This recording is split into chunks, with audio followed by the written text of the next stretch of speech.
원래 제일 많이 싸운대요. 맞나? 어떡해, 미쳐버려요. 진짜 어떻게 출근할 거를 고민할 때 스트레스를 제일 많이 받았는데 아기를 낳아야 될지 말아야 될지 고민입니다. 근데 이 질문이 진짜 많았습니다, 여러분. 채널에 대한 이야기를 좀 하자면 장담하건대 정말 행복하실 겁니다.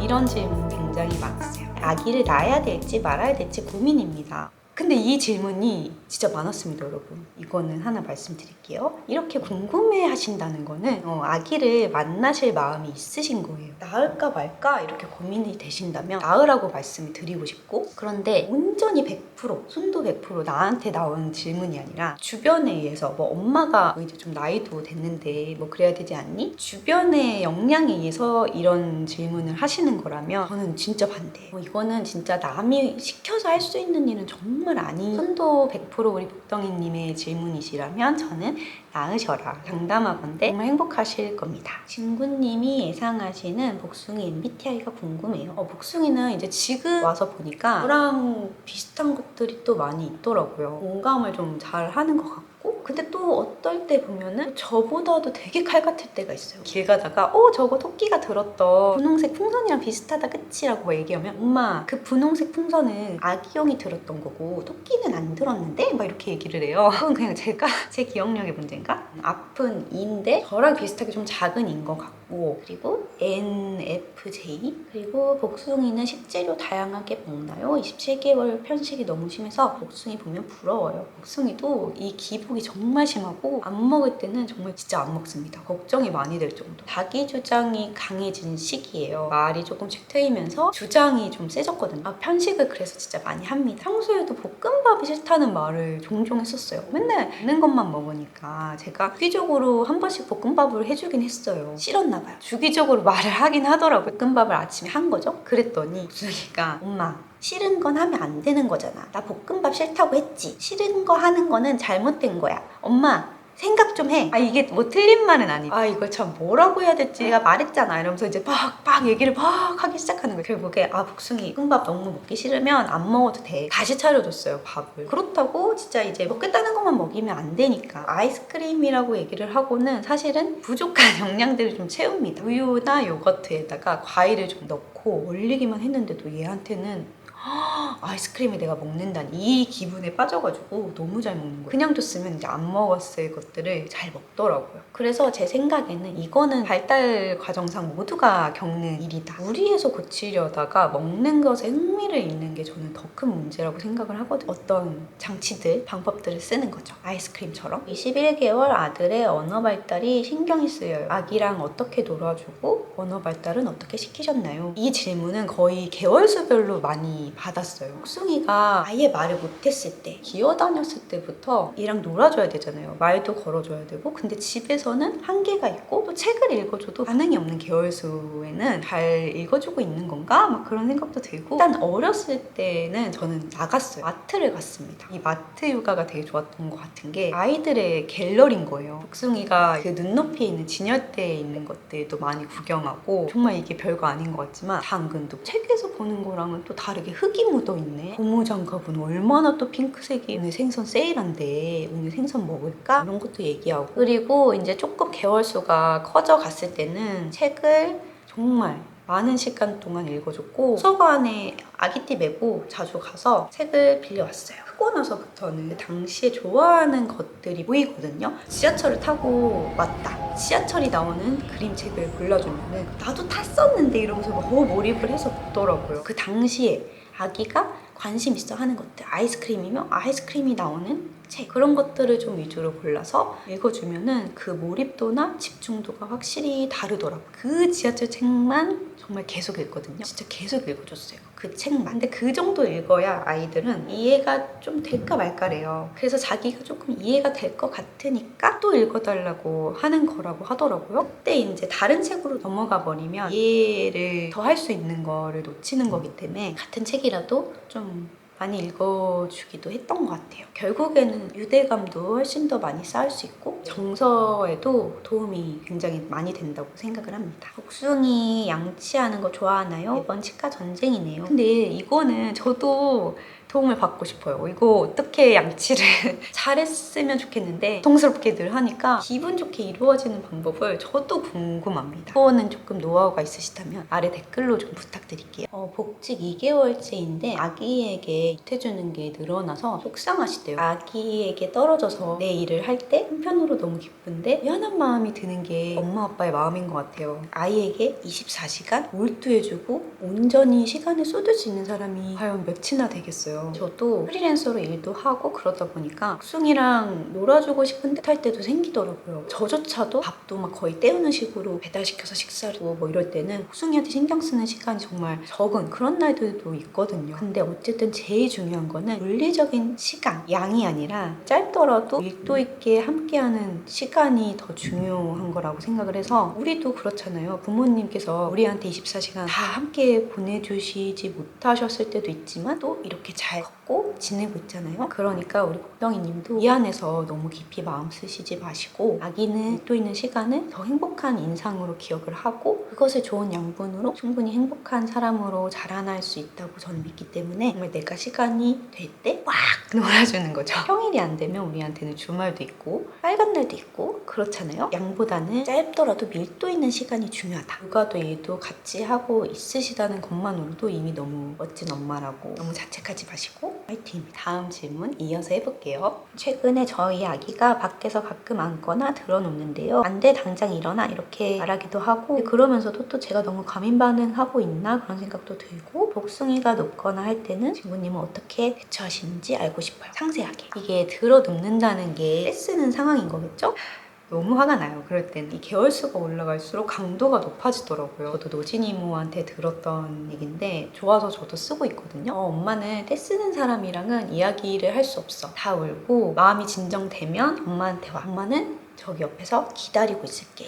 근데 당연히 그렇게 얘기를 한다고 해서 애기가 막 들어놓고 우는 상황에서 툭붙이고 이런 일은 그런 기적 같은 일은 일어나지 않고 계속 더 울어요. 달래줄 줄 알았는데 아니니까. 제가 또 들었던 이야기 중에 정말 공감이 많이 갔던 게 관객이 없어야 된대요. 아기와 조금 떨어져서 시간을 두고 기다리겠다고 하는 거거든요. 얘가 이 난리 피고 있는 모습을 봐줄 사람이 없으면 난리를 필 이유가 없잖아요. 떼를 쓰고 울고 발버둥을 아무도 안 봐주는데 아이가 정말 거짓말처럼 물론 그 시간은 각자 아기의 성향에 따라서 누구는 짧고 길 수도 있겠습니다만 무조건 끝나게 돼 있습니다. 관객을 없앤 상태에서 기다리잖아요. 끝이 나고 엄마한테 와서 엄마 나 다 울었어 이러면서 오더라고요. 그러면은 그때 이제 토닥토닥 안아주고 잘했어 말할 준비가 되면 그때 엄마한테 오면 되는 거야. 위로를 해주고 온다고 해서 해결되는 건 없구나. 이 메시지를 주는 게 가장 중요합니다. 그래서 울지 않고 진정하니까 엄마가 내 얘기를 들어주네. 이 상황이 계속 반복이 돼야 되고 물론 이게 몇 년이 걸릴지 모르겠지만 일단 기대를 좀 하시면 안 돼요.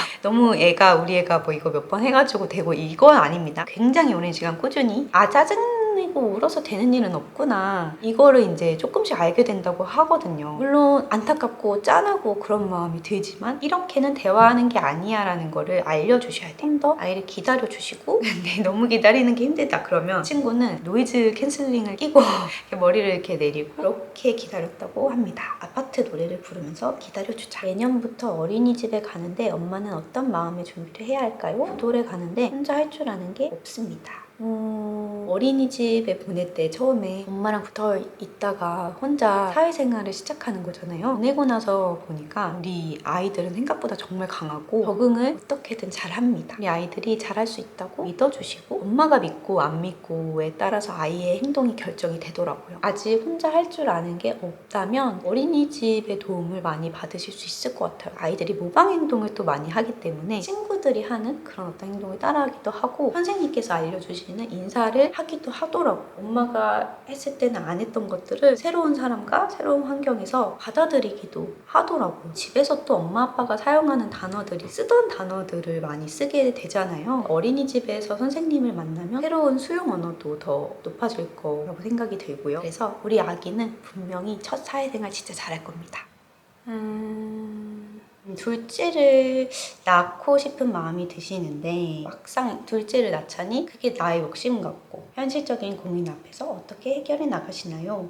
너무나 중요한 또 가족 구성원을 꾸리는 그런 고민이잖아요. 저의 대답을 드리자면 저는 둘째 생각이 없습니다. 어떤 직업을 갖고 있고 어떤 위치에 있는 사람이든 다 이런 고민은 아마 하실 거라고 생각이 들어요. 현실적인 부분들은 굉장히 또 상대적인 거다 보니까 아기가 나 태어나게 해주셔서 너무 감사하다 이렇게 생각할지 어떨지는 사실 모르는 거잖아요. 정답을 알 수 없을 때는 결국에 엄마 아빠의 선택이 정답이라고 생각을 하고 이제 우리 가족의 어떤 현실적인 상황에 맞춰서 행복할 수 있도록 만들어주면 되는 거죠. 부자라고 해서 부자의 아이들이 모두 다 행복하지 않고 평범한 아이라고 해서 평범하다고 안 행복하고 그렇진 않잖아요. 엄마 아빠가 원하는 것이 답이고 그 답이 정답이 될 수 있도록 만들어주는 것. 제일 중요한 거는 아이가 행복할 수 있도록. 경제적인 뒷받침만이 행복의 정답이라고는 저는 그렇게 생각하지는 않습니다. 저는 이제 둘째를 낳지 않기로 생각을 한 거는 복숭이 아빠가 바쁜 것도 있고 제가 복숭이를 많이 케어를 하고 있는데 복숭이 한 명을 케어할 때 제가 이제 웃으면서 행복하게 엄마의 기분이 곧 아이의 행복이니까 그 한계치가 저는 딱 이 복숭이 한 명 있을 때가 거기까지가 저의 들으신 것 같더라고요. 그래서 딱 제가 할 수 있는 만큼 하는 것이 저도 행복하고 복숭이도 행복한 길이라고 생각을 해서 저는 그렇게 결정을 했습니다. 그리고 육아랑 집안일이 힘들 때 어떻게 하시냐고 질문도 많이 주셨었는데 저는 진짜 한 달에 한 번씩이라도 꼭 친구를 만나려고 하는 편이거든요. 그 친구를 만나는 그 전날부터가 벌써 조금 힐링이 돼요.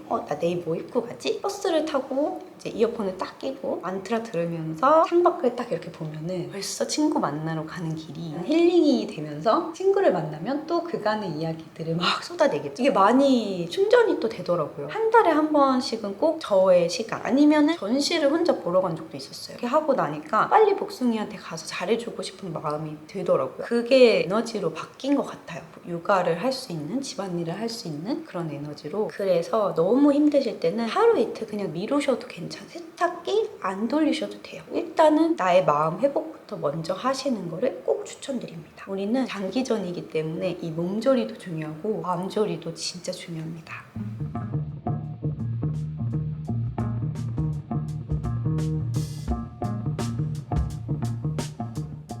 저에 대해서 간단히 먼저 소개를 해드리자면 31개월 아기를 육아 중인 전직 대웅기의 마트 디렉터, 현재는 유튜브도 하고 프리랜서로 일도 하고 있는 복숭이 엄마 진구라고 합니다.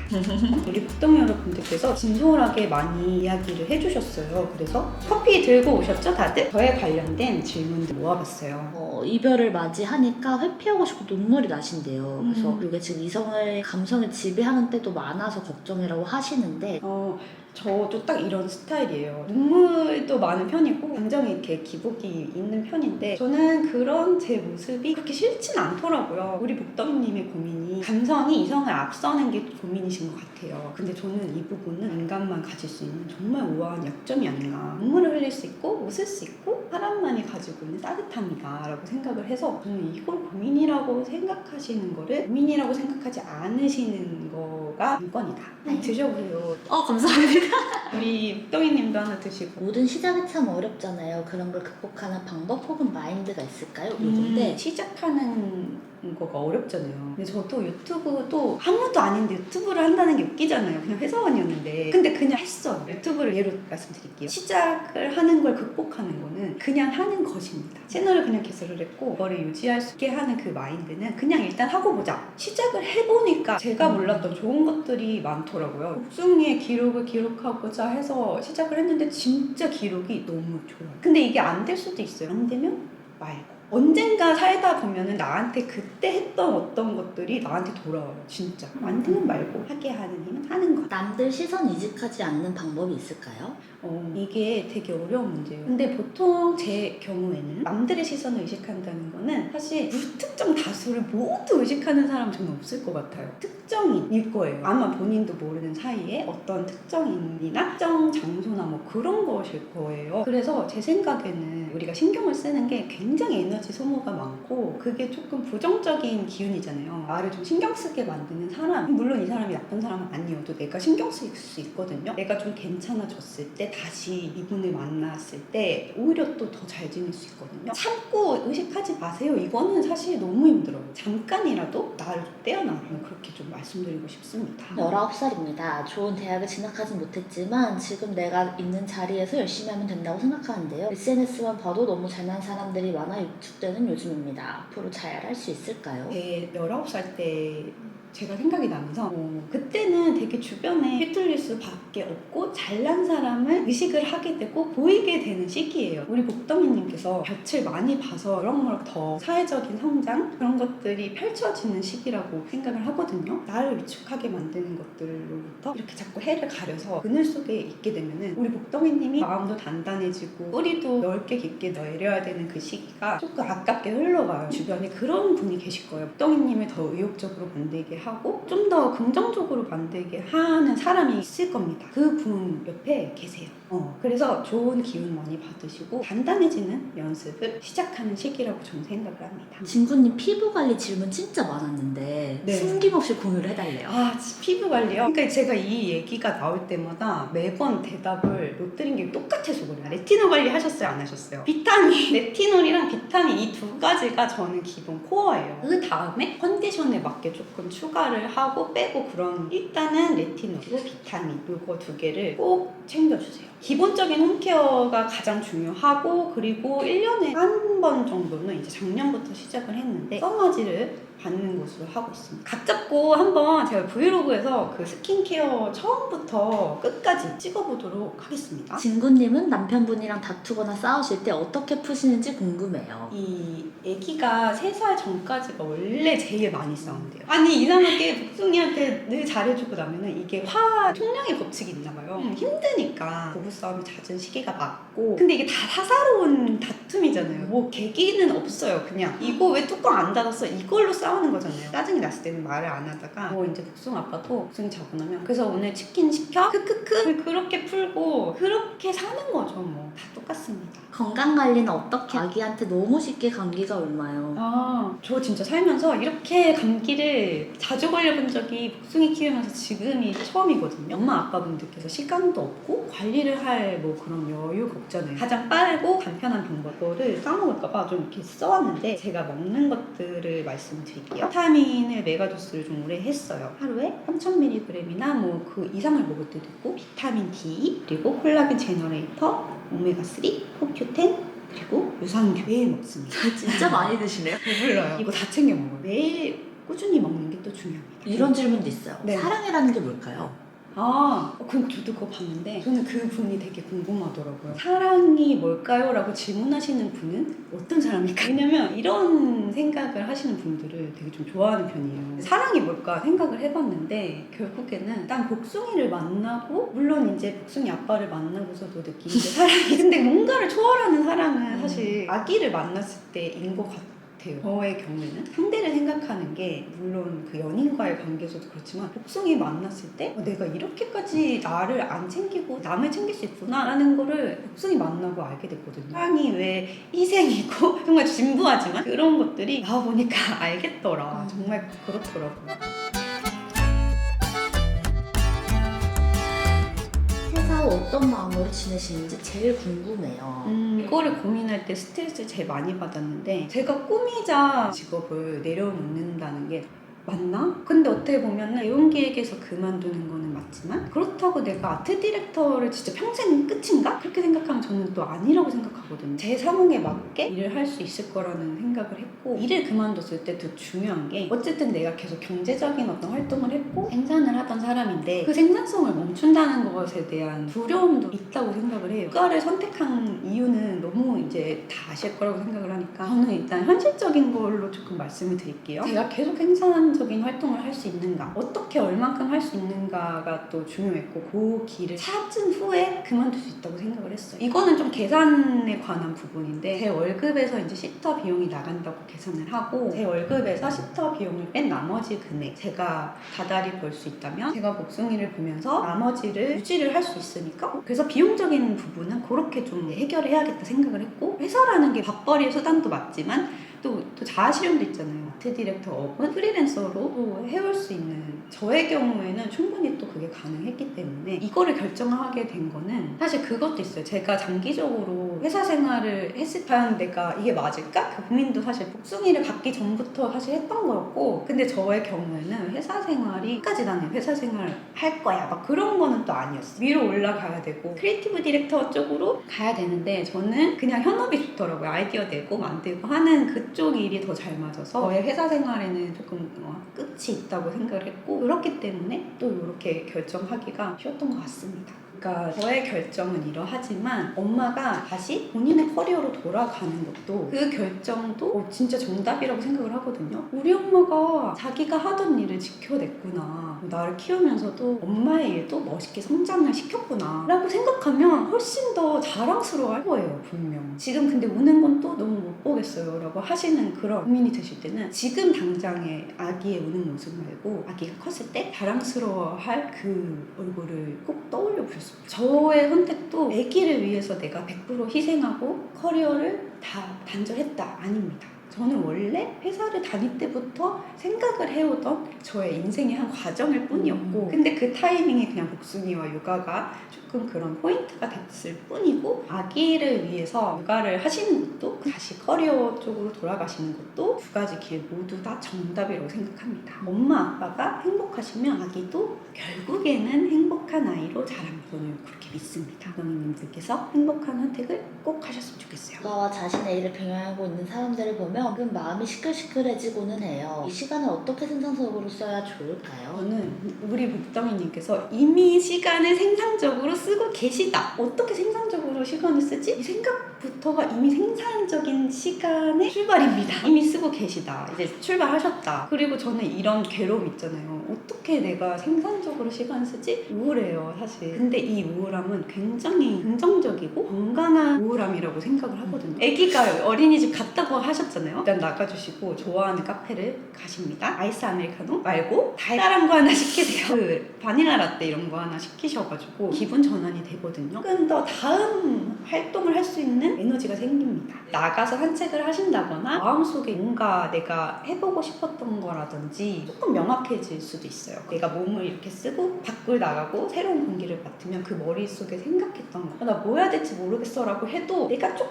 하고 싶었던 게 생각이 날 수 있거든요. 지금 당장 뭐를 거창하게 시작 이게 아니라 일단 밖에 나가서 조금 환기를 하고 조금씩 작게라도 생각이 정리가 되고, 그걸 발판으로 또 무언가를 시작하실 수도 있다고 저는 생각을 합니다. 12월의 복직 케어 잘 이겨낼 수 있는 팁이 있을까요? 그니까요. 저도 이거 회사를 결정하기 전에 한 5개월 전부터 벌써 떨리고, 또깨가 엉덩이 두고 막 미쳐버려요. 월요병이에요 거의. 진짜 어떻게 출근. 근데 진짜 이거는 복덩이님도 그러실 거예요. 막상 이제 갔어요. 사무실 딱 들어가잖아요. 그때 그 공기, 그 카페트 몸이 기억해요. 맞아, 나 여기에 있었던 사람이지. 출근하신 첫날 그런 마음들이 좀 사라지실 거예요. 진짜 이거는. 진근님 유튜브 보면서 영상 쪽 관심이 생겨 시즌 준비 중인 복덩이입니다. 조언해 주실 말씀이 있을까요?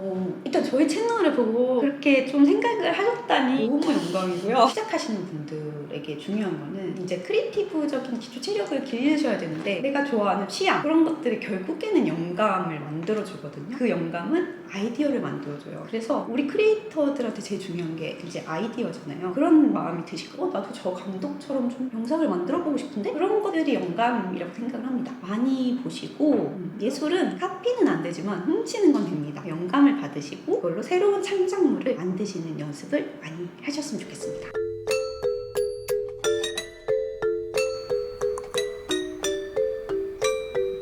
교원님의 앞으로의 계획. 단기적으로는 지금 들어오는 귀한 일들을 쳐내는 것. 단기적으로는 숙박업에 다시 도전해보고 싶은 마음이 있습니다.